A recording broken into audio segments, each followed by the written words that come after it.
Good afternoon, everyone.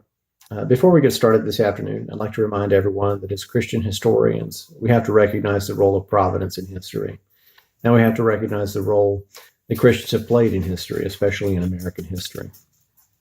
This afternoon, I'd like to talk to you briefly about the Auburn Affirmation, which, to my mind, I believe, is the conclusion of the split between the Orthodox and modernist factions of the Presbyterian Church. In 1924, prior to the issuance of the Declaration, there were 5 key tenets that were required for ordination in the Presbyterian Church, the first of which was a belief in the inerrancy of the Scriptures, and a belief in the virgin birth and deity of Jesus, the doctrine of substitutionary atonement, the bodily resurrection of Christ, and the authenticity of Christ's miracles. When Robert Hastings Nichols and Henry Sloane Coffin authored the affirmation document, it included 6 key assertions. The first of which was that the Bible was not inerrant, and in fact that there was liberty of conscience to sort of interpret what the Bible meant. The General Assembly had no power to tell the presbyteries what doctrine was, which could be a problem. The General Assembly's condemnation for those asserting doctrines contrary to standards somehow circumvented due process. That none of the doctrines should be a test for ordination, and instead alternate theories were perfectly legitimate and accepted. That there should be liberty of thought and teaching, and that they really didn't want division, but instead unity and freedom. When the affirmation was published, it sported about 1,274 signatures, and there was the implication that several hundred more ministers supported what was put forth. The controversy was immediate and moved into the media and even into the church courts. In 1932, the Baltimore Sun carried an article in which Reverend McAllister Griffiths demanded that liberals form their own church.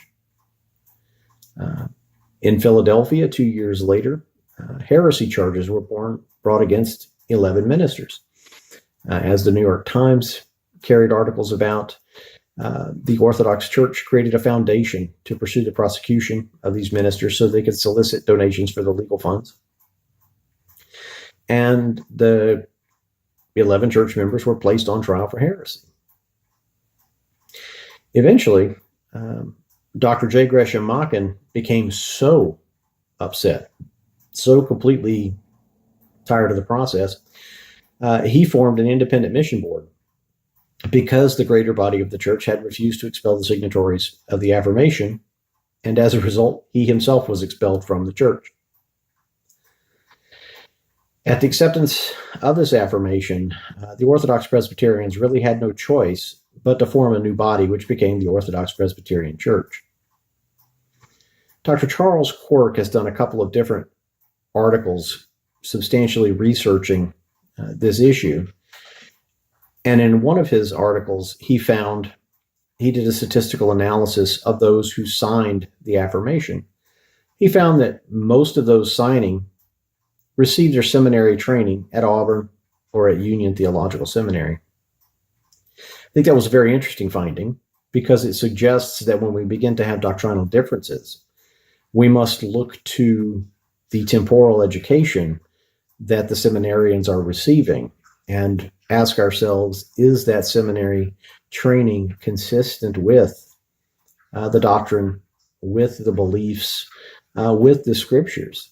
And that if we begin to see worldly ideas and ideals put into these church teaching structures, we may begin to see even more schisms within denominations even today.